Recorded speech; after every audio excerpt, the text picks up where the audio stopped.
वळूया पुढल्या महत्त्वाच्या बातमीकडे। माजी पंतप्रधान अटल बिहारी वाजपेयी यांची आज जयंती आहे। पंतप्रधान नरेंद्र मोदींकडून अटल बिहारी वाजपेयींना अभिवादन केलं जात आहे।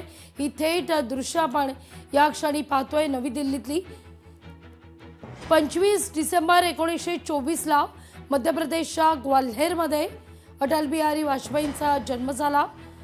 या निमित्तानं देशभरात सुशासन दिन म्हणून साजरा केला जातोय।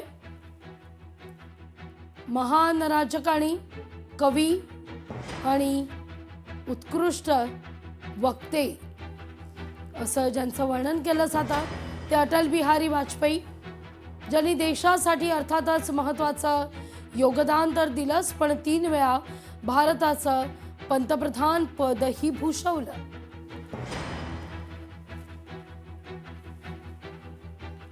बातमी राज्यातली आहे। पृथ्वीराज चव्हाण यांच्या घराजवळ विरोधाचे बॅनर लागलेले आहेत। कराड नगरपालिका निवडणुकीमध्ये काँग्रेस संपुष्टात अशा अर्थाचे बॅनर लावले आहेत। काँग्रेस संपुष्टात आणल्याबद्दल त्यांचं अभिनंदन। कराडमधील युवकांनी त्यांच्या विरोधात झळकवलेत हे बॅनर। काँग्रेस कार्यकर्त्यांमध्ये मात्र या घटनेनं संताप व्यक्त होतोय। काँग्रेस पक्षाबद्दल मला आदर आहे, प्रेम आहे, परंतु ही भूमिका घेण्याचं कारण म्हणजे की एक सरळ मार्गाने जर का काँग्रेस पक्षाला सांगायला गेलो किंवा माननीय माजी मुख्यमंत्री पृथ्वीराज सांगायला गेलो तर ते त्यांना न पटण्यासारखं आहे। म्हणून ह्या पद्धतीनं त्यांना कानफिचकी देण्याकरता व त्यांची कान उघड करण्याकरता आम्ही ह्या प्रकारचा निषेध बोर्ड म्हणा किंवा त्यांच्यापर्यंत हा मेसेज जावा म्हणून हा बोर्ड मी आज रोजी इथं त्यांच्या अभिनंदनाचा लावलेला आहे। शिंदेंच्या शिवसेनेची आज नागपूरमध्ये बैठक आहे। नागपूर मनपा निवडणुकी संदर्भात ही बैठक होतीये। मंत्री उदय सामंत, मंत्री संजय राठोड या बैठकीकरता हजर असतील। आशिष जयस्वाल, कृपाल तुमाने या बैठकीकरता उपस्थित राहणार आहेत।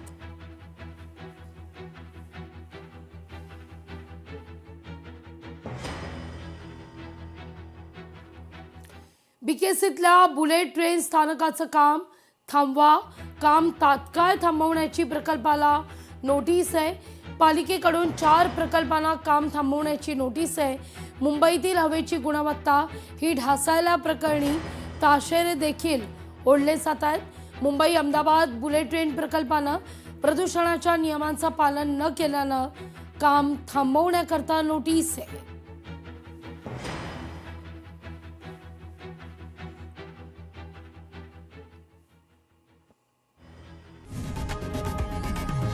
लोकशाही मराठी ऐका, पहा, जागरूक रहा।